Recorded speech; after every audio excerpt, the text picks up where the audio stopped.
আজ মমতা বন্দ্যোপাধ্যায় তৃণমূলের সংসদীয় দলের সঙ্গে বৈঠক করেছিলেন এবং সেই বৈঠকে যে গুরুত্বপূর্ণ দুটো খবর আমাদের সামনে উঠে এসেছে সেটা হচ্ছে যে লোকসভায় তৃণমূলের দলনেতা হিসেবে ছিলেন সুদীপ বন্দ্যোপাধ্যায়, কিন্তু স্বাস্থ্যজনিত কারণে তাকে সরিয়ে দেওয়া হয়েছে।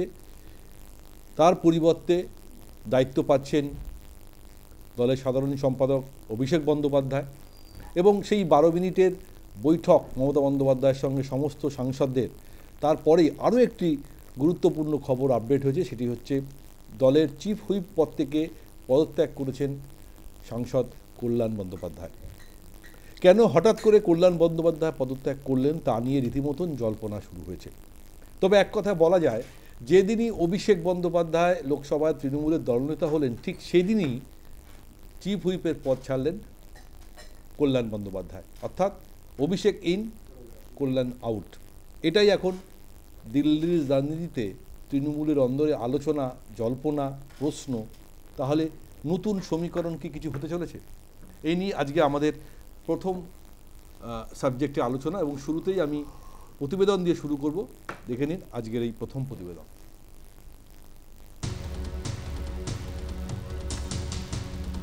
সংসদের বাদল অধিবেশনের মাঝপথেই গুরুত্বপূর্ণ রদবদল তৃণমূল সংসদীয় দলের নেতৃত্বে।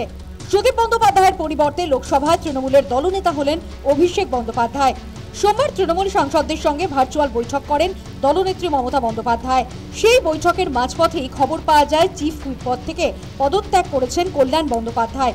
তবে পদত্যাগ করলেও আরও কয়েকদিন নিজের পদে থেকে যেতে বলা হয়েছে কল্যাণ বন্দ্যোপাধ্যায়কে। অভিষেক দায়িত্ব বুঝে নেওয়ার পরেও এ বিষয়ে যাবতীয় সিদ্ধান্ত নেওয়া হবে।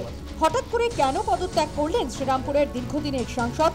এই সিদ্ধান্তে তিনি যে খুশি নন তা স্পষ্ট হয়েছে নিউজ টাইমকে দেওয়া প্রতিক্রিয়ায়। দিদি বলেছেন তিনি পারছেন না, তাই পদত্যাগ। আবার একই সঙ্গে মহুয়া মৈত্রও ফিরে এসেছে কল্যাণের প্রতিক্রিয়ায়। মহুয়া মৈত্র এবং কল্যাণ বন্দ্যোপাধ্যায় প্রকাশ্যেই শালীনতার সীমা লঙ্ঘন করে একে অপরের বিরুদ্ধে অভিযোগ করেছিলেন কিছুদিন আগে। তারপরেও দল থেকে কোনো ব্যবস্থা নেওয়া হয়নি। পদত্যাগের পর সাংসদের কথায় কি সেই অভিমানী ঝরে পড়ল? দিদি বলেছে যে দিদির সঙ্গে কথা না বলে নাকি স্পিকারের ডিস্ট্রিক্ট করা হয়েছে। এটা তো ঠিক নয়, এটা ঠিক নয়। মমতার সঙ্গে কথা বলে স্পিকারের ডিস্ট্রিক্ট করা হয়েছে। অতএব আমি যখন পাচ্ছি না আমি ছেড়ে দিলাম। আমি এবং কাকুলিকে বলেছি আমাকে একদিন একটা সিট দিয়ে দিল, কাজই হবে না। সে তো দেখেছেন তো আপনারা কেমন ভাবে গালাগাল দিচ্ছে। একজন কোনো মহিলা এইভাবে গালাগাল দেয়? রাজনীতি থাকবে, তর্ক বিতর্ক হবে। অভিষেকের পদে আসা এবং কল্যাণের সরে যাওয়ায় অনেকেরই মনে তৃণমূলের প্রবীণ বনাম নবীন দ্বন্দ্ব ফিরে আসছে। 24-এর লোকসভা নির্বাচনের আগে সুদীপ বন্দ্যোপাধ্যায়, সৌগত রায়দের মতো প্রবীণদের বিরুদ্ধে রীতিমতো মুখ খুলেছিলেন অভিষেক ঘনিষ্ঠ শিবির। সেই দলে ছিলেন কুণাল ঘোষের মতো তৎকালীন অভিষেক ঘনিষ্ঠ নেতারাও। সুদীপকে প্রার্থী করা নিয়ে বিতর্কে দল ছাড়েন তাপস রায়ের মতো দীর্ঘদিনের তৃণমূল সৈনিকরাও। ঘটনাচক্রে সেই সুদীপ বন্দ্যোপাধ্যায়কেই সরিয়ে দলনেতা হলেন অভিষেক। সরে গেলেন আরও এক প্রবীণ এবং মমতা ঘনিষ্ঠ হিসেবে পরিচিত কল্যাণ বন্দ্যোপাধ্যায়। তাহলে কি তৃণমূলের প্রবীণ যুগের অবসান পর্ব শুরু হয়ে গেল?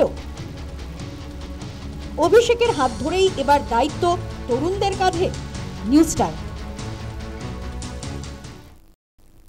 তাহলে মোটামুটি একটা জিনিস খুব পরিষ্কার হচ্ছে, তাহলে রাজনৈতিক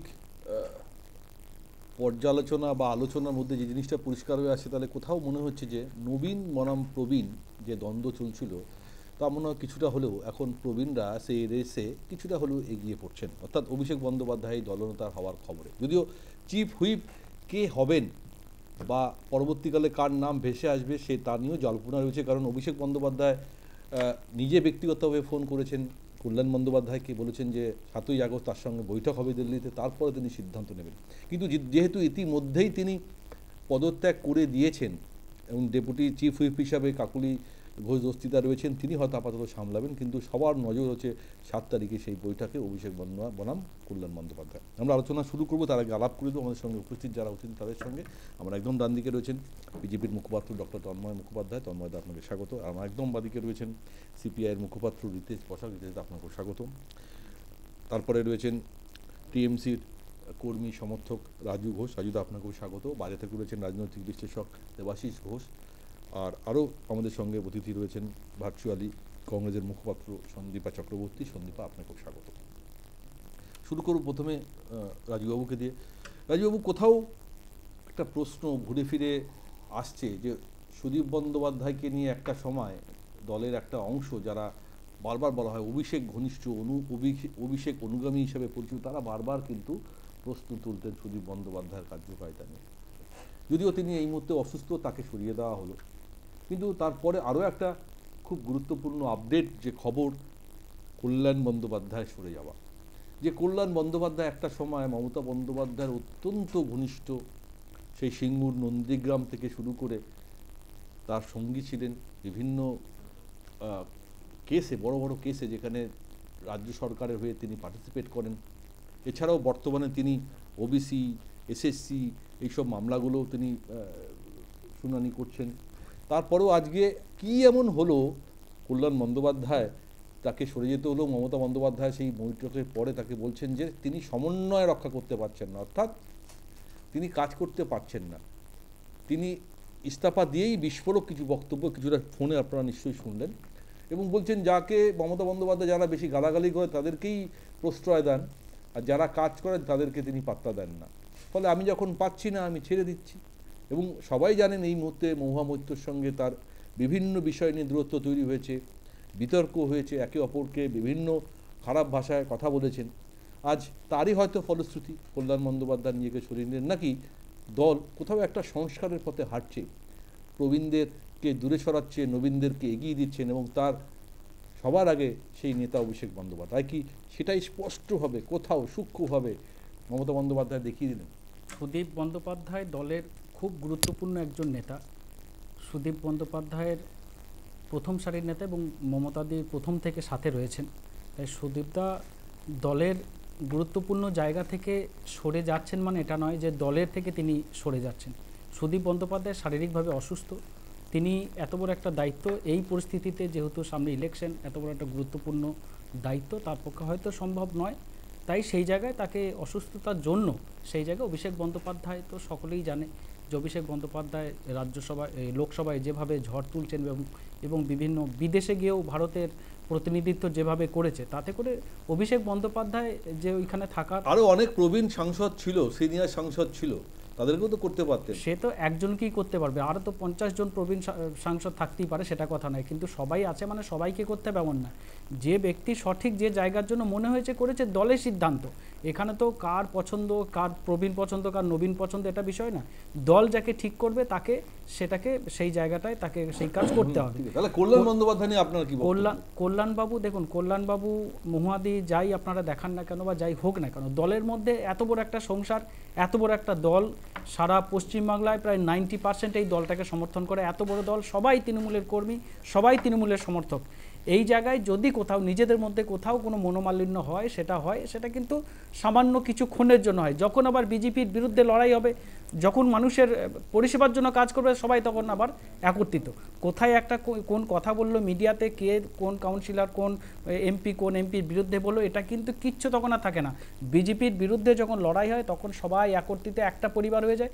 এবার কখনো একটা বড় সংসারের মধ্যে ভাই বোনের মধ্যেও ঝগড়া হয়, মা বাবার মধ্যেও ঝগড়া হয়, কিন্তু সেটা নয় যে চিরস্থায়ী, ক্ষণকের জন্য হয়, আবার তারপরে ঠিক হয়ে যায়। যখন অপোজিশনটা যখন বারবার করার জন্য রাজ্য সরকারকে বদনাম করার চেষ্টা করছে, কল্যাণদা বারবার বলেছেন তিনি অসম্মানিত হচ্ছেন, দল যেভাবে সংসদে যেভাবে তার পার্টিসিপেশন হচ্ছে তা নিয়ে কিন্তু রীতিমতন তিনি বিরক্ত, হতাশ।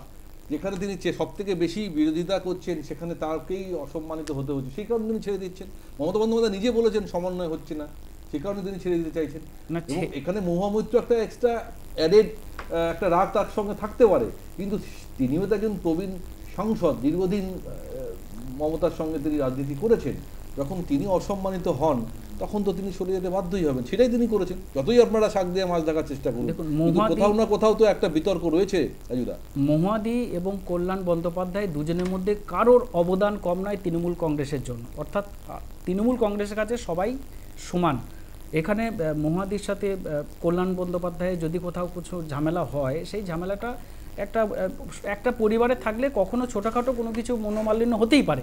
তাহলে সেই মনোমালিন্য হচ্ছে বলে এমন কিছু নয় যে দল বিরোধী অন্যান্য দলে যেটা হয় বিশেষ করে ভারতীয় জনতা পার্টির যেটা হয় সেই রকম এখানে কোনোদিন হয় না। আপনি মনে চুনকালি করছেন মাখানো মিটে হয় যাবে না। 7 তারিখ অভিষেক বন্দ্যোপাধ্যায়ের সঙ্গে বৈঠকে বসতে হয়তো মিটে যাবে, আপনি এটাই বলতে চাইছেন তাই তো? সব সময় মিটেছে, এটা কি নতুন নাকি? এরকম বহু অনেক ঝামেলা হয়েছে, অনেক কিছু হয়েছে। আবার যখন মিটিং হয়েছে সবাই একত্রিত, বিজেপির বিরুদ্ধে যখন কাজ করছে সবাই একত্রিতভাবে কোমর দিয়ে একসঙ্গে লড়াই করছে, কাঁধে কাঁধ দিয়ে লড়াই করছে। অর্থাৎ লড়াইটা বিজেপির বিরুদ্ধে একত্রিতভাবেই হবে, কিন্তু এক সংসারে একটা বড় পরিবারের মধ্যে ছোটখাটো ঘটনা ঘটলে সেটা হতে পারে, আবার যখন লড়াইয়ের সময় হবে ঠিক আবার সবাই একত্রিত হয়ে যাবে। তবে এটা কোনো নিয়ে বিরাট কোনো কোনো বিষয় না, এটা ছোট সন্দেহ নয়। নেই, তৃণমূলের এই সংসদীয় দলের নাটকীয় পরিবর্তনের পরে বিরোধীদের হাতে একটা বড় হাতিয়ার অবশ্যই হয়ে গেল 26-এর ভোটের আগে। আমি সরাসরি দেবাশিসদার কাছে যাবো, রাজনৈতিক বিশ্লেষক হিসেবে দেবাশিসদার কাছে বিশ্লেষণ জানতে চাইবো আজকের এই দুটো ইস্যু। একটা হচ্ছে অভিষেক বন্দ্যোপাধ্যায় লোকসভা তৃণমূলের দলনেতা হওয়া, অভিষেক বন্দ্যোপাধ্যায় হওয়া সুদীপবাবুকে সরিয়ে দিয়ে, এবং চিফ হুইপ থেকে পদত্যাগ করলেন কল্যাণ বন্দ্যোপাধ্যায়। কোথাও কি মনে হচ্ছে যে কল্যাণ বন্দ্যোপাধ্যায়কে কোথাও না কোথাও বাধ্য করা হলো? মমতা বন্দ্যোপাধ্যায় যে মন্তব্য করেছেন বা সংসদীয় দলে কোথাও সমন্বয় হচ্ছে না, অর্থাৎ একদম সরাসরি অভিযোগ করছেন কল্যাণ বন্দ্যোপাধ্যায়ের ওপরে। কারণ বেশ কিছু বিষয় আমরা জানি যে মহুয়া মৈত্রর সঙ্গে তার যে সংঘাত কোথাও না কোথাও দলের উপর একটা প্রভাব পড়ছে। এই দুটো জিনিস যখন আজকে ঘটলো, এক অভিষেক ইন আর কল্যাণ আউট, কোথাও একটা অন্য কোনো সমীকরণ আপনি দেখতে পাচ্ছেন দেবাশিসদা? দেখুন, মমতা ব্যানার্জির আমি এখন ফ্যান হয়ে গেছি। হ্যাঁ, মানে মমতা ব্যানার্জি যা ডিসিশন হবে আমি চোখ বুঝে সেটাকে মানতে হবে। কারণ মমতা ব্যানার্জি যেভাবে পুজোর সময় পুজোর যেসব টাকা পয়সা দিয়েছেন, মানে এই যে বুক ঢুকে একটা স্ক্যাম করতে পারেন উনি, এবং কারো কোনো বিরোধীদের কিচ্ছু বলার নেই। মানে সরকারি কোষাগার থেকে টাকা একেবারে শখ করে চলে যাচ্ছে ক্লাবগুলোর এই তৃণমূল নেতাদের হাতে, মানে সকলের সামনে করছেন। অতএব উনি যদি করে থাকেন এটা নিশ্চয়ই ভেবেচিন্তে করেছেন, এবং উন্নততর তৃণমূলের জন্য অভিষেকের তো সামনে আসাই উচিত। আমরা ভেবেছিলাম বোধহয় উনি এই মানে যখন 2026 ইলেকশন হয়ে যাবে তারপরে মুখ্যমন্ত্রী হবেন, ইদা সেটা তৃণমূলের সাপোর্টে হবেন বা বিজেপির সাপোর্টে হবেন, মানে কোনো একটা জায়গা থেকে। তো সেই জায়গাটা, সেই পথটা পরিষ্কার করার জন্য একটা জায়গায় উনি অলরেডি গেলেন। অলরেডি আপনি জানেন যে অভিষেক ব্যানার্জির সাথে এমনি বা তৃণমূলের সাথে তো এমনি RSS এর সম্পর্ক খুব ভালো, এবং অভিষেক ব্যানার্জি দেখুন এতগুলো কেস হওয়ার পর অভিষেক ব্যানার্জির বিরুদ্ধে সিবিআই কিছু বলেনি, এবং সেখানেও আপনি দেখবেন যে অভিষেক ব্যানার্জিকেই কিন্তু নিয়ে গেছে আবার ওই বিদেশে বিভিন্ন অসম্ভব ভালো বক্তব্য রাখেন অভিষেক ব্যানার্জিকে নিয়ে গেছে। এখন সুদীপ বাবু এরা তো অনেকটা বয়স্ক হয়ে গেছেন, ওরা তো সেই মানে বলার ধার বা এগুলো থাকবে না। অতএব অভিষেক ব্যানার্জি আজকে কিন্তু একেবারে একটা মুখ, এবং আমরা সবাই বলছি যে আমাদের আগে কি ছিল, রবীন্দ্রনাথ, বিবেকানন্দ, নজরুল ইসলাম, এই সবাইকে মানুষ আইডল করতো, বা ভালো ভালো লোক যারা পড়াশোনা করে বড় হয়েছে তাদের মানুষ আইডল করতো। এখন কিন্তু আমরাও সবাইকে বলতে শুরু করেছি, ভাই আর পড়াশোনা করো না, তোমরা মদ খাও, গাঁজা খাও, এবং কিন্তু যা ইচ্ছে করো, মহিলাদের উপর ধর্ষণ করো, এবং আলটিমেটলি তৃণমূলের নেতাকে কিন্তু তোমাকে আইডল করতেই হবে। এবং অভিষেক ব্যানার্জি তার রোল মডেল।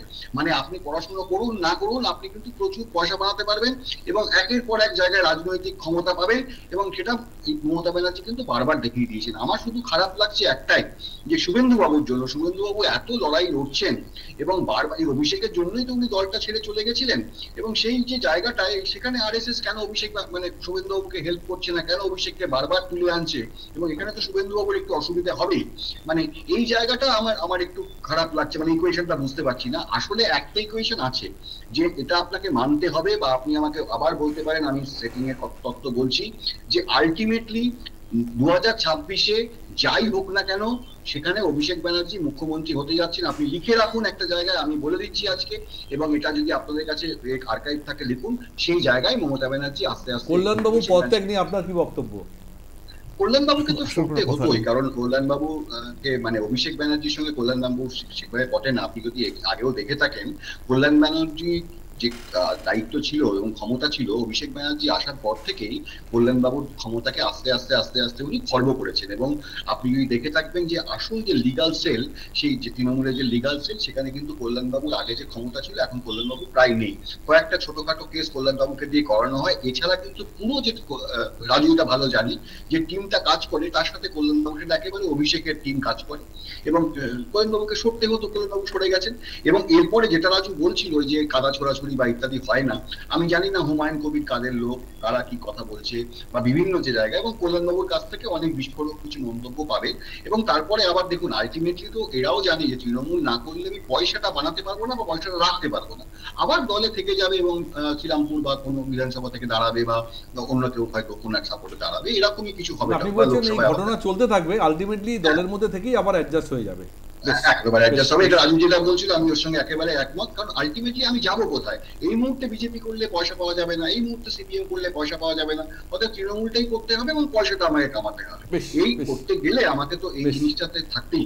বেশ, তন্ময়দা কিভাবে দেখছেন আজকে সংসদীয় দলে যেভাবে পরিবর্তন দুটো হলো খুব উল্লেখযোগ্যভাবে? অভিষেক বন্দ্যোপাধ্যায়কে প্রথম সারিটা নিয়ে আসা হলো, সুদীপ বন্দ্যোপাধ্যায়কে সরিয়ে দিয়ে, এবং কল্যাণবাবুর ইস্তফা। এবং কল্যাণবাবু নিয়ে দেখুন, অভিষেক বন্দ্যোপাধ্যায় দলনেতা হওয়ার থেকে বড় খবর হয়ে গেল চিফ হুইপ থেকে কল্যাণ বন্দ্যোপাধ্যায় পদত্যাগ করে, এবং পদত্যাগ করার পর যে বিস্ফোরক কথাগুলো বলেছেন দলের বিরুদ্ধে, মমতা বন্দ্যোপাধ্যায়ের বিরুদ্ধে, মহুয়া মৈত্রের বিরুদ্ধে, বাকি সহ সংসদদের বিরুদ্ধে, সেখানে তো বলতেই হয় যে দল বিরোধী কথা বলার পর তাকে শোকজ করা হবে কি না, কারণ একটা শৃঙ্খলা রক্ষা কমিটি পর্যন্ত আছে, নাকি আবার বুঝিয়ে সুঝিয়ে কল্যাণবাবুকে আবার সব সামনের রাস্তায় ফিরিয়ে আনা হবে? কোনটা ঠিক, কোনটা একটা আপনাদের কাছে বড় হাতিয়ার হতে পারে এই ইস্যুটা? দেখুন, আমি শুরুতে একটা কথা বলবো যে দেবাশিস বাবু অনেকগুলো প্রশ্ন করলেন, তো আমি শুধু এইটাকে বলবো দেবাশিস বাবুকে যে আপনারা ওই বামপন্থী নেতাদের একটু বলবেন, যখন ইন্ডি জোটের বৈঠক হয় তখন তো এই দুটো বন্ধু দল একসাথে থাকে, এই তৃণমূল আর হচ্ছে বামেরা, তখন একটু অভিষেক ব্যানার্জিকে জিজ্ঞাসা করতে, তাহলে প্রশ্নগুলোর উত্তর পেয়ে যাবেন। তাহলে আপনাকে এখানে জিজ্ঞাসা করতে হয় না, বামপন্থী নেতাদের বলবেন অভিষেক ব্যানার্জিকে জিজ্ঞাসা করতে যখন ইন্ডি জোটের বৈঠক হবে, ঠিক আছে? এবার সুপ্রিয় আপনার কথায় আসি। তো এবার হচ্ছে দেখুন, হচ্ছে এটা আপনি যে বলছেন যে সমন্বয় হচ্ছে না, মমতা বন্দ্যোপাধ্যায় বলেছে সেই জন্যে তিনি পদত্যাগ করতে পারেন বা অভিষেক ব্যানার্জিকে তিনি হচ্ছে পদোন্নতি করে আর কি পার্লামেন্টে দলের নেতা বানিয়েছেন। এখন দুরকমই হতে পারে, এই জন্য বলছি যে দেখুন, একসময় এই কল্যাণ বন্দ্যোপাধ্যায় বলেছিলেন যে মমতা দি ছাড়া আমি আর কারোকে তৃণমূলের নেতা বলে মানি না, ঠিক, এবং সেই ইঙ্গিতটা ছিল ওইটাই যে অভিষেক বন্দ্যোপাধ্যায় যতই উত্থান হোক আমি তাকে নেতা বলে মানি না। সেই নবীন প্রবীণ দ্বন্দ্ব ছিল। আবার উল্টে অভিষেক বন্দ্যোপাধ্যায় বলেছিলেন যে দলের সাংসদরা বয়স হলে একটা বয়সের পরে তাদেরকে আস্তে আস্তে সরে যাওয়া উচিত, তো সেটা ইঙ্গিত ছিল এই সৌগত রায়, কল্যাণ বন্দ্যোপাধ্যায় এদের দিকে, তো একটা টাসেল ছিলই। এখন সেই জন্য হয়তো উনি মনে করতে পারেন যে অভিষেক বন্দ্যোপাধ্যায় এখন দলের নেতা হয়েছেন, সুতরাং আমার ওখান থেকে সরে আসা উচিত। আবার তৃণমূলে জানবেন মমতা বন্দ্যোপাধ্যায় হচ্ছে সবকিছু, মমতা বন্দ্যোপাধ্যায় এখনো পোস্ট আর সব ল্যাম্প পোস্ট।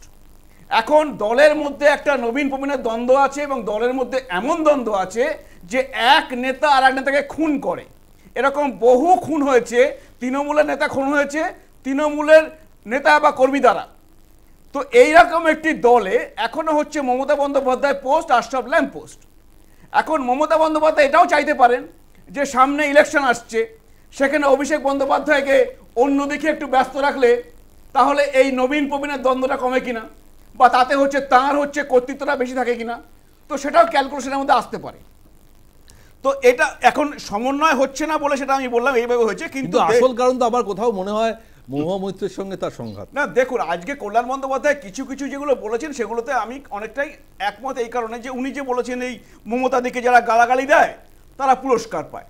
তো আমরা কিন্তু এটা দেখেছি, দেখুন কুণাল ঘোষ একসময় বলেছেন যে সারদার সব থেকে বড় বেনিফিশিয়ারি মমতা বন্দ্যোপাধ্যায়, এবং তাকে আর মমতা বন্দ্যোপাধ্যায়কে বসিয়ে এক জায়গায় প্রশ্ন করা উচিত, তাহলে সত্য বেরিয়ে আসবে। তারপরে ভাবতে পারেন সেই কুণাল বন্দ্যোপাধ্যায় যেখানে মমতা বন্দ্যোপাধ্যায় নেত্রী রয়েছেন সেই দলে গিয়ে মুখপাত্র হয়ে যায় চিফ স্পোকসপারসন। এরকম তো আরো অনেক উদাহরণ অনেক দলে, আপনি বলছেন কোথাও না কোথাও। এটা আরেকটা কথা উনি যেটা বলেছেন যে অধিকাংশ সাংসদ সংসদে থাকে না, আসেন না। তো এটা তো হচ্ছে, দেখুন উনি একটা কথা বলতে পারেন, কিন্তু আপনি তথ্য মিলিয়ে নিন, তথ্য দেখলেও আপনি দেখবেন যে তৃণমূলের অধিকাংশ সাংসদই সংসদে যান না। আপনি যদি আগের সংসদ যেটা হচ্ছে আগের পার্লামেন্টের উপস্থিতির হার দেখবেন অভিষেক বন্দ্যোপাধ্যায়ের উপস্থিতির হার কি আছে, বা ওদের যারা তারকা নেতা নেত্রীরা আছেন যারা এমপি হয়েছেন তাদের উপস্থিতির হার দেখবেন। কোথাও না একটা এইটা কিন্তু উনি কিন্তু এইটা যেটা বলেছেন উনি কিন্তু ভুল কথা বলেননি, কারণ তৃণমূলের এই এমপিরা যারা হচ্ছে বিভিন্ন নেতা, তারা ব্যস্ত থাকে তাদের এই যে 7টা বিধানসভা নিয়ে একটা লোকসভা সিট হয়, সেখানে কে কাটমানি তুলছে, কে কোথা থেকে পয়সা তুললো, কত পয়সা পাঠাতে হবে কালীঘাটে, তারপরে সেখানে গোষ্ঠীদ্বন্দ্ব আছে কিনা, সেই গোষ্ঠীদ্বন্দ্ব কিভাবে মেটানো যায়, তারা এইসব নিয়ে ব্যস্ত। সাধারণ মানুষের কথা বলতে যাওয়ার জন্য সেই সংসদে কি যাওয়া বা সেখানে কথা বলা, বিজেপি মানুষের জন্য কথা বলে যেমন দুটো কথা বলে নিয়ে যে ইস্যু তৈরি হয়েছে এই মুহূর্তে, খুব স্বাভাবিকভাবে তৃণমূল একটা বড় রোল কিন্তু আছে এবং সেখানে তৃণমূল সাংসদরা রোজই কিন্তু বিক্ষোভ করছে অন্যান্য সাংসদের সঙ্গে। না, আমি তন্ময়দাকে তিনি চিফ হয়েছিলেন, তিনি এই কথা বলছেন যে অধিকাংশ সাংসদ সেখানে যান না। আর এবার রাজুকে যে কথা বলার চেষ্টা করছে, তুমি পার্লামেন্টের সংসদের ওয়েবসাইটে গিয়ে দেখো তোমাদের সাংসদদের উপস্থিতির হার। মানুষের জন্য বিজেপি দুটো ভালো কথা বলে, যে মানুষের স্বার্থে বলেছে দুটো ভালো কাজ। তৃণমূলের সংসদীয় দল, সমগ্র বিজেপি দলের দুটো ভালো কাজ বলুন বাংলার মানুষের জন্য করেছে। কুণাল ঘোষের কথা বলতে গেলে 2017-র ভিডিও আবার চালিয়ে দিতে হবে, বিজেপির পার্টি অফিসে চালিয়ে বলেছিল শুভেন্দু অধিকারী বড় চোর, সেই শুভেন্দু অধিকারীকে বিরোধী দলনেতা করে এই বিজেপি রেখেছে, তার আবার কুণাল ঘোষ বলে। তখন চোর ছিল, এখন আর চোর নেই, এখন আর শুভেন্দু চোর নয়, শুভেন্দু এখন আর চোর নয়। তার মানে বিজেপিতে আসা বা তৃণমূলে যাওয়ার কোনো বিষয় নয়, সাবজেক্টটা সম্পূর্ণ অন্য। ঘুরে ফিরে আমরা শুভেন্দু আলোচনা আমরা আসছে না। সন্দীপা, কিভাবে দেখছো আজকে তৃণমূলের সংসদীয় দলে এই নাটকীয় পরিবর্তনকে?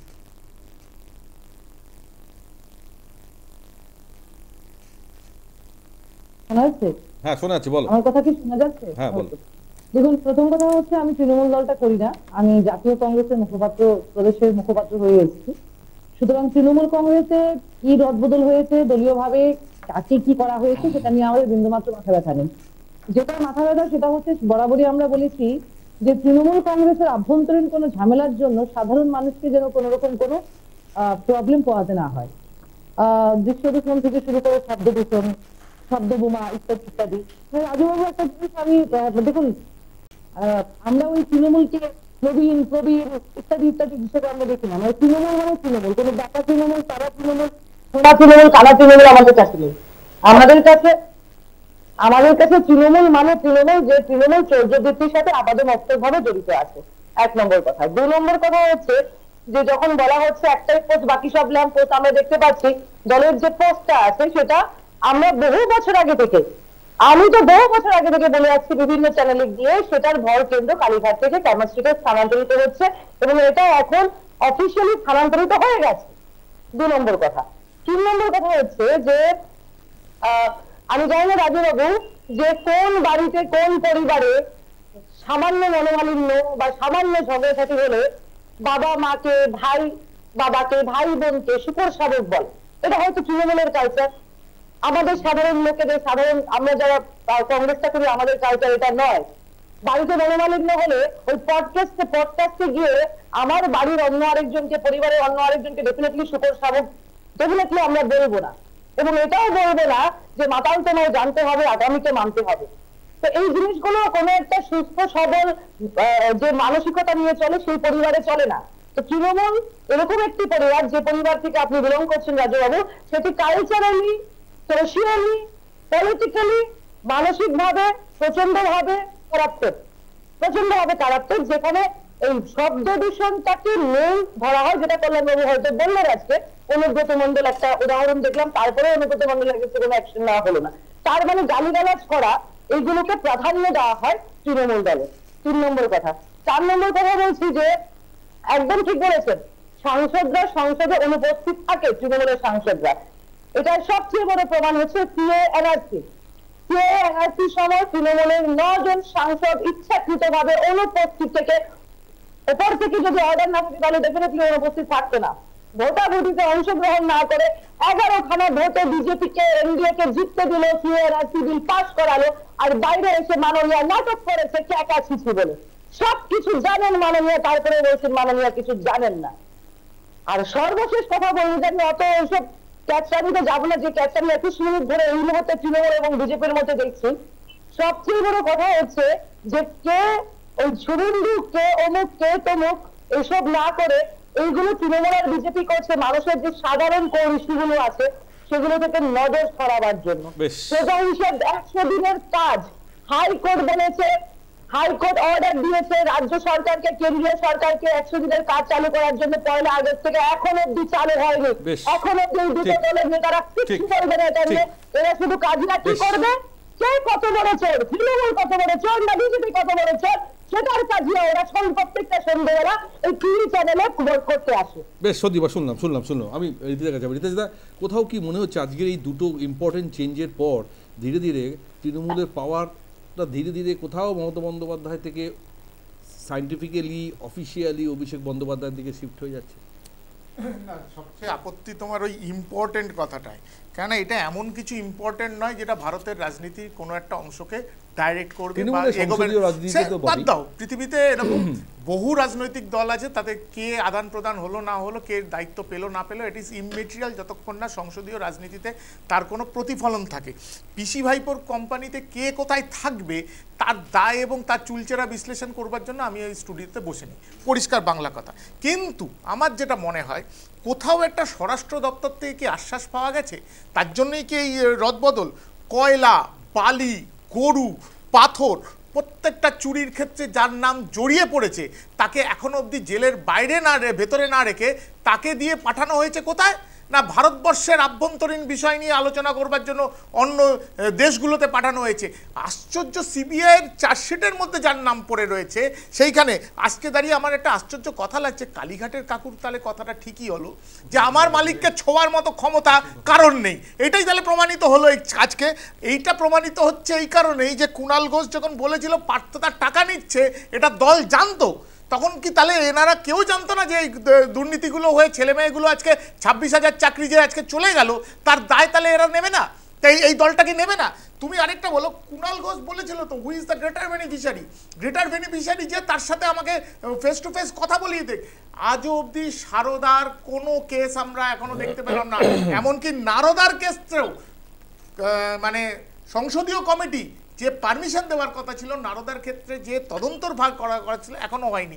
তার মানে এটা কি ধরবো, যে এইটা হচ্ছে যে মানুষ মেনে নিচ্ছে যে আমার কাছে যে শক্তিকে আমি বিশ্বাস করব বিরোধী শক্তি হিসেবে, যাকে আমি সরকারে আনবার জন্য চেষ্টা করব, সেও চাইছে যে ওরা থাকুক।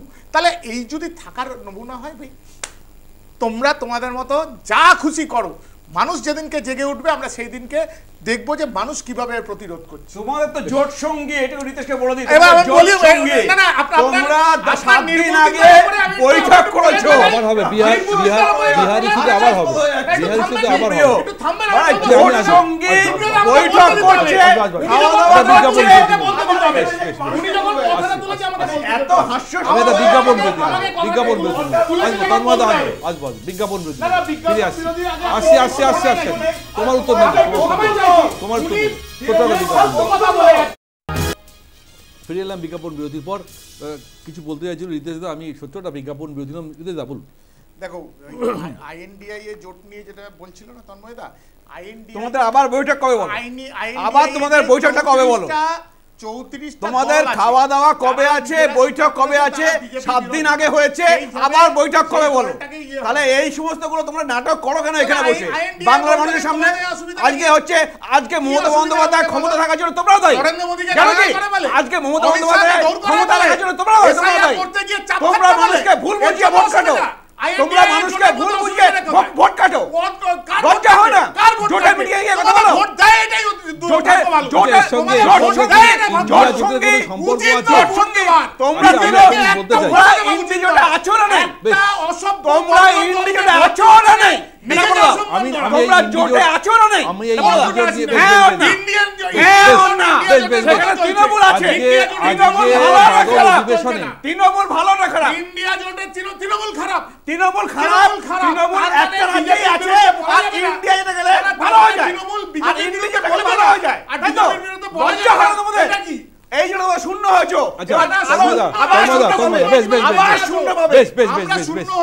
আমি একটা অন্য প্রসঙ্গে ঢুকছি। আপনি জানেন যে এই মুহূর্তে বাদল অধিবেশন আমরা দেখছি প্রত্যেক দিন বিরোধীরা কিন্তু হই হট্টগোল করছে, কোনো অধিবেশনই হচ্ছে না, মুলতুবি হয়ে যাচ্ছে। কারণ কি? যে এসআইআর নিয়ে যে বিরোধিতা আমরা দেখতে পাচ্ছি এবং প্রত্যেকটা সেশনে আলোচনা হচ্ছে এবং মুলতুবি হয়ে যাচ্ছে। এবং তার মধ্যে আমরা যদি বাংলার পার্সপেক্টিভে আলোচনা করি, আমরা দেখছি প্রত্যেক দিনই পরিযায়ী শ্রমিকরা বিভিন্ন জায়গা থেকে ফিরছেন, মার খাচ্ছেন, কাউকে ভয় দেখানো হচ্ছে, কারো পা ভেঙে দিচ্ছে, কাউকে ভয় দেখিয়ে বাংলাদেশে পাঠিয়ে দেওয়া হচ্ছে, কাউকে ডিটেনশন সেন্টারে পাঠানো হচ্ছে। এবং তারপরে আজকে দিল্লি পুলিশের যে চিঠি এসছে গতকাল, নিশ্চয়ই আপনারা সবাই জানেন, যেখানে বলা হচ্ছে বাংলাদেশি ভাষা বলে ব্যক্ত করা হচ্ছে। এবং সেখানে আপনাদেরই সাইবার সেলের যে প্রধান অমিত মালব্য, তিনিও বলছেন যে বাংলা ভাষা বলে কোনো শব্দ নেই।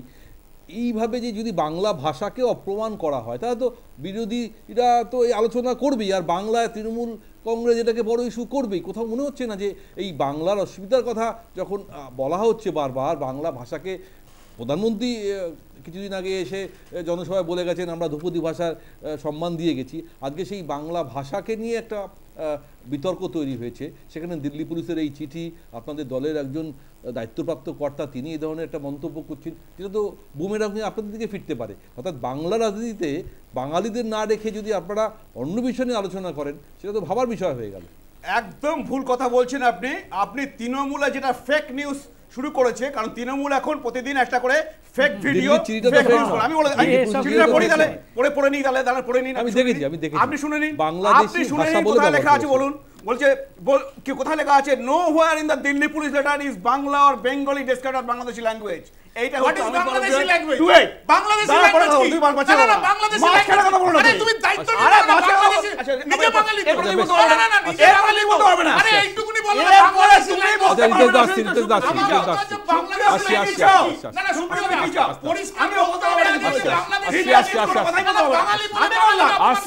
আপনার কাছে আসছি। না, আমাকে তন্ময়দা বলুন, বাংলাদেশি ল্যাঙ্গুয়েজ শব্দটার অর্থ কি? অর্থ কি? স্বীকার করলে হবে না,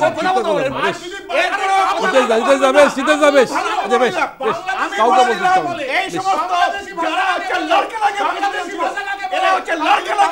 চুপ করতে হবে, চুপ করতে হবে, একজনকে চুপ করতে হবে। বেশ,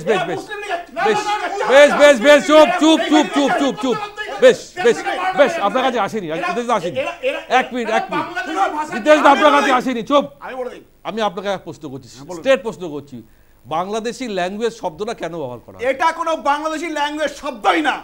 শব্দটা ইস্যুটা হচ্ছে ওখানে হচ্ছে 8 জন বাংলাদেশিকে তারা ধরেছে, এই অনুপ্রবেশকারী, এই অনুপ্রবেশকারীদের ধরেছে, তাদেরকে ডকুমেন্টস দিয়েছে, সেইটা হচ্ছে ট্রান্সলেশনের কথা হয়েছে, সেইটাকে তৃণমূল ঘুরিয়ে দিয়ে তৃণমূল ফেক নিউজ করছে।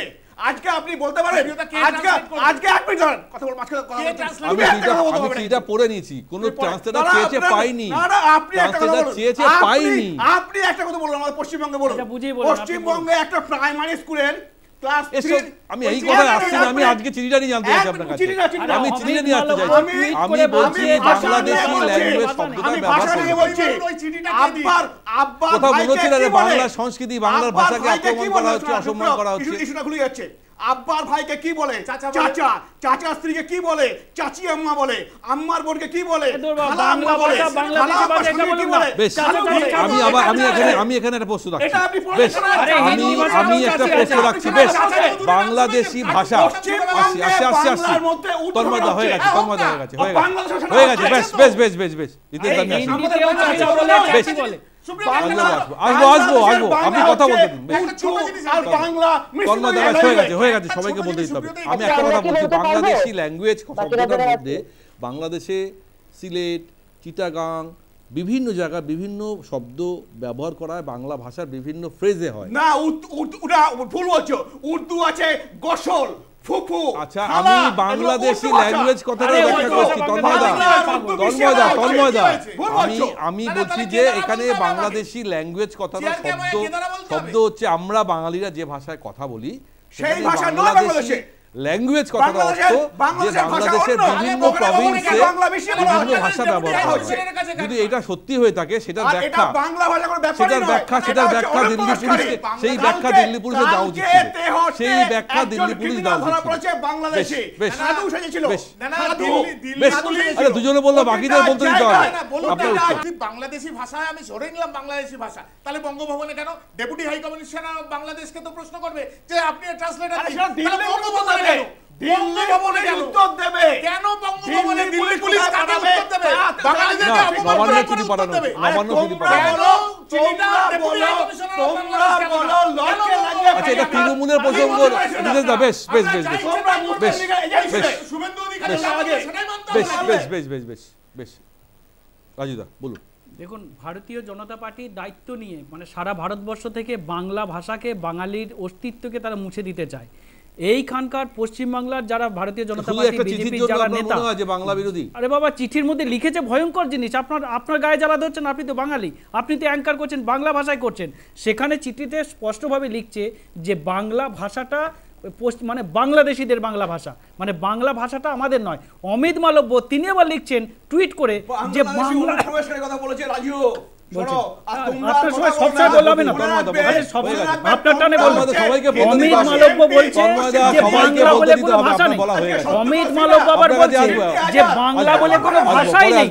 বাংলা ভাষা এবং বাংলা সংস্কৃতিকে এরা যেভাবে অপমান করছে, বাঙালি যারা বাংলার বাঙালিরা অন্য রাজ্যে গেলে যেভাবে বাঙালিদের বাংলা ভাষায় কথা বলে বাংলাদেশি বলে তাদেরকে গ্রেপ্তার করছে, অসাংবিধানিক ভাবে তাদেরকে ডিটেনশন ক্যাম্পে রাখছে এবং বাংলা ভাষাটাকে অফিশিয়ালি তারা তুলে দিতে চাইছে।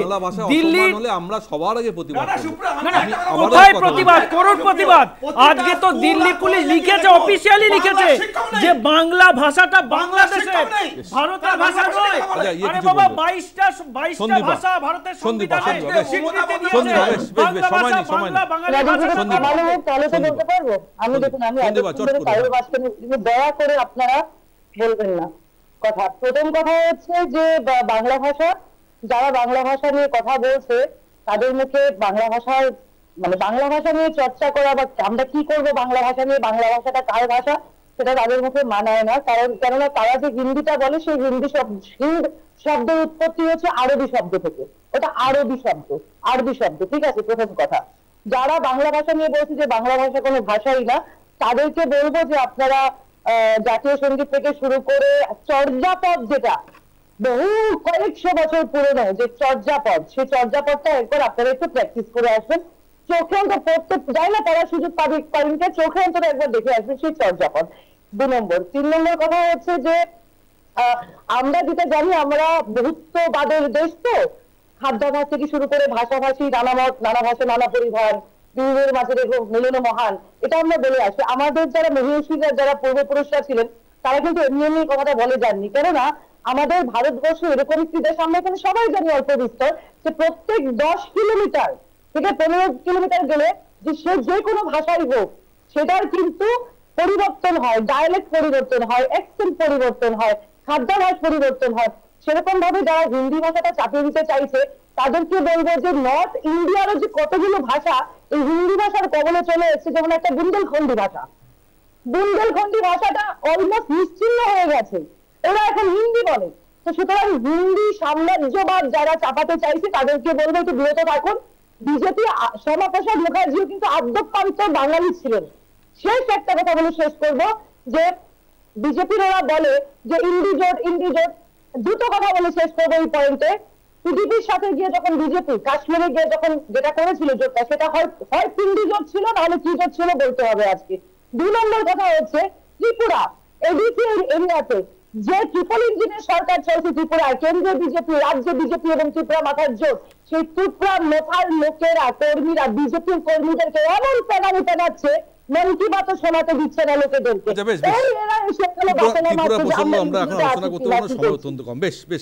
আমি একদম শেষ বিষয়ে একদম সময় কম দেবাশিসের কাছে। দেবাশিসদা, কোথাও মনে হচ্ছে না যে ঘুরে ফিরে একটা তৃণমূলের হাতে একটা অস্ত্র চলে আসছে, কিছু না চাইলেও পড়ে পাওয়া 14 আনার মতন কোথাও না কোথাও অস্ত্র চলে আসছে? না হলে দিল্লি পুলিশ এরকম একটা শব্দবন্ধ ব্যবহার করছে যেটা তৃণমূলের কাছে রাজনৈতিক হাতিয়ার হয়ে যাচ্ছে। আবার 24 ঘন্টা কাটতে না কাটতেই আইটি সেলের প্রধান অমিত মালব্য বলে দিচ্ছেন যে বাংলা বলে কোনো ভাষা নেই, এই শব্দ টুইট করছেন। যদিও পরে টুইটটা মনে হয় ডিলিট করা হয়েছে, কিন্তু কয়েকদিন আগে প্রধানমন্ত্রী এখানে এসে যেখানে বলে যাচ্ছেন যে বাংলা ভাষাকে ধ্রুপদী ভাষার সম্মান আমরা দিয়েছি, সেখানে এই ধরনের কথা বলে কোথাও মনে হচ্ছে না রাজনৈতিক একটা বন্ধু সেটা ইস্যু তৈরি করে দেওয়া? সুপ্রিয় একটা ভুল ব্যাখ্যা হচ্ছে। উনি যেটা বলেছেন উনি একদমই বলেননি, ওটা তৃণমূল বলেছে, তৃণমূলের প্রোপাগান্ডা ওটা, যেটা বাংলা ভাষা অমিত মালব্য বলেছেন। কিন্তু অমিত মালব্যের টুইটটা এখনো আছে, একটু খুলে পড়ো। বাংলা বলে কোনো ভাষা নেই, এই শব্দটা আছে। বাংলার মধ্যে বিভিন্ন ভ্যারিয়েন্ট আছে এবং সেইগুলো হচ্ছে একসাথে করলে যেটা হয়। আর যেটা হচ্ছে উনি বলেছেন বাংলাদেশি অনুপ্রবেশকারী, একদম আমরা জানি, হয়তো তিনি এটাই মিন করে, সেখান থেকে হয়তো নজর ঘোরানোর জন্য উনি এটাই মিন করেছেন, আমার বক্তব্য এটাই মিন করেছেন, কিন্তু ব্যাখ্যা দেওয়া হয়নি এখনো। দলের তরফ থেকে বা দিল্লির তরফ থেকে কোনো বিবৃতি দেওয়া হয়নি। দেবাশিদা খুব সময় কম, দেবাশিদা সন্দীপা সময় নেই, সন্দীপা সময় ছোট শেষ করতে হবে। এই বক্তব্য আমি আগের দিনও আপনাকে বলেছিলাম যে মমতা ব্যানার্জি যখন দুর্নীতি আর দুর্বৃত্তায়নে জেরবার হয়ে গেছে, তখন মোদিজি একদম এসআইআর ওনার হাতে তুলে একটা প্যালেট সাজিয়ে দিয়েছেন, যেখান থেকে উনি একেবারে এই বাংলার আবেগ নিয়ে রাজুরা একদম দারুণ দারুণ কথা বলতে পারে। সত্যি এটা দেখার মতো জিনিস। এবং আজকে যে তন্ময়বাবুরা এত চিৎকার চেঁচামেচি পুরো দেশ জুড়ে হবে, দাদা কি বলেন আপনি? পুরো দেশ জুড়ে হবে, 13 বার হয়েছে দেশে, এটা প্রথম হচ্ছে না। কি বলেন আপনি? সবসময় একটাই কথা মোদিজি করে দিয়েছে, কি বলছেন? আরে 13 বার হয়ে গেছে। তন্ময়দা সবার হয়ে গেছে, বলতে দিন, শেষ করতে হবে। দেবাশিদা শেষ করতে হবে। না আপনার বক্তব্য হয়ে গেছে, চলুন বলতে দিন। সবার বক্তব্য বক্তব্য একটা খুব পরিষ্কার যে এই সব নাটক সবাই বুঝতে পারছে, সবাই দেখতে পাচ্ছে। নইলে যেটা একেবারে আমাদের রিতেশ বললো যে সিবিআই এর আজকে কোনো কিছু নিয়ে কোনো কিছু বলছে না কেন, বিজেপি নেতাটা নিয়ে কথা বলে না, তো অভিষেক ব্যানার্জি যে তত্ত্বর করে উঠে যাচ্ছে। দেখুন আপনি কালকে অভিষেক ব্যানার্জিকে জিজ্ঞাসা করবেন, আপনি তো বাম নেতা, তো অভিষেক ব্যানার্জি বলতে দিন। তন্ময়দা সবার কথার মধ্যে বললে বাকিরা বলতে পারবে না, আপনি তো যথেষ্ট সময় পেয়েছেন বলার। হ্যাঁ, ওনাদের সকলের সামনে মুখোশ খুলে যাবে এবং জন্য উনি বারবার সবাইকে আটকাবার চেষ্টা করছেন, ওনাদের সেটিং তত্ত্ব নষ্ট হয়ে যাবে। মানে আমি আবার বলছি, এসআইআরটা মমতা ব্যানার্জির কাছে মোদিজির গিফট একটা, যেখানে দুর্নীতি দুর্বৃত্তায়ন থেকে শুরু হয়েছে। বিহারে কাকে গিফট দিয়েছে? বেশ আমি এটুকু বলতে চাই, আমাদের অনুষ্ঠান বলতে বসবেন না, একটুখানি লজিক ইউজ করবেন। স্পেশাল ইন্টেনসিভ রিভিশন হওয়া অত্যন্ত জরুরি। আমরা বারবার বলছি যে বৈধ ভোটার চিহ্নিতকরণ কাজটা অত্যন্ত জরুরি। বেশ তন্ময়দা এত উত্তর দিলে তো আমরা তো বাংলাদেশ বিহারে তো হচ্ছে, তো 65 লক্ষ নাম বাদ গেছে। আমি তো বলছি বাংলাতেও হোক, 2002 সালের পরে 2002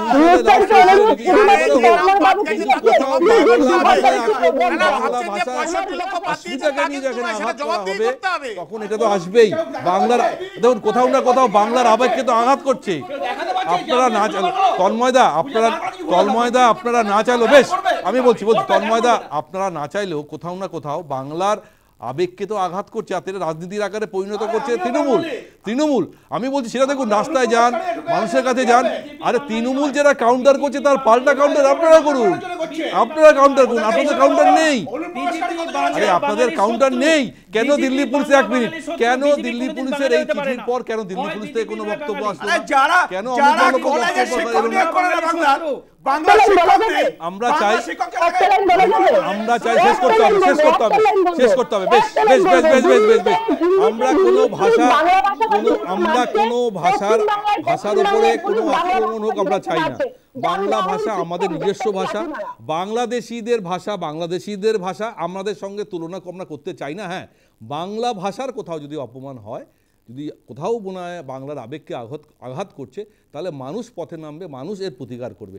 রাজনৈতিক দল তাদের বিরোধিতা করার থাকলে করবে, যাদের কাজ, অর্থাৎ যারা নির্বাচন কমিশন এখন যে কাজ করছেন তাদের স্পেশাল রিভিশন, সে কাজটাও করবে। কেন্দ্রীয় সরকার গোটা বিষয়টা কীভাবে দেখছে সেটা কেন্দ্রীয় সরকার তাদের গোটা বিষয়টা পরিষ্কার করে আসুক। আমরা নজর রাখবো আগামী দিন এই বিষয়টা। এখন এই বাঙালির আবেগ, বাঙালির অসুবিধা নিয়ে যেভাবে মাঠে নেমেছে, আলটিমেটলি মানুষের জন্য, অর্থাৎ এখানকার বাঙালিদের জন্য যে সরকার আসবে বা সরকারের গদিতে বসতে চায় তারা কতটা কাজ করছে সেদিকে আমাদের নজর থাকতে হবে। আমাদের অনুষ্ঠান এখানেই শেষ করছি। উপস্থিত সমস্ত দিতে অনেক ধন্যবাদ অনুষ্ঠান থাকার জন্য। দেখতে থাকুন news time, any time, all time.